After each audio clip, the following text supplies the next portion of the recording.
नमस्कार मंडळी, देवारा आणि देवपूजा यावर नेहमीच भरपूर प्रश्न येत असतात.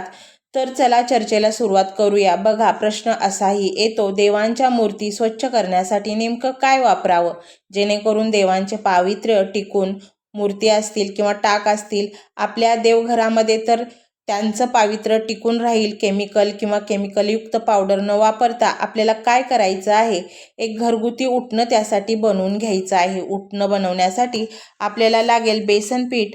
आपल्या देवाऱ्यामध्ये देवांची मूर्ती किती किंवा टाक नेमके किती आहेत यांच्या अंदाजानुसार आपण बेसन पीठ किंवा डाळीचं पीठ घ्यायचं आहे. त्यामध्ये थोडीशी चंदन पावडर टाकायची आहे.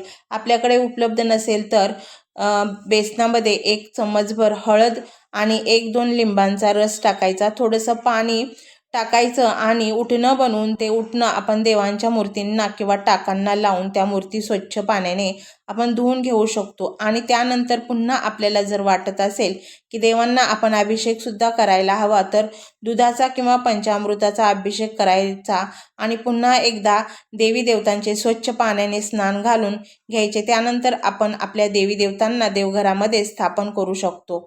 बघा, देवपूजेची भांडी स्वच्छ करण्यासाठी आपण पितांबरी किंवा भैया पावडर वापरू शकतो. फक्त मूर्तींसाठी मी तुम्हाला तो नियम सांगितलेला आहे. देवांचे आसन मात्र आपल्याला दररोज बदलायचे आहे. आसनाची जोडी आपल्याकडे असेल, म्हणजे 2 आसन असतील तर बरोबर 1 आसन धुवायला टाकलं तर आदल्या दिवशी धुतलेलं आसन आपण देवाऱ्यामध्ये अंथरू शकतो. धूप, कापूर, अगरबत्ती इत्यादीमुळे किंवा हळदी कुंकवामुळे सुद्धा बऱ्याचदा आपल्या देवारा खराब होतो.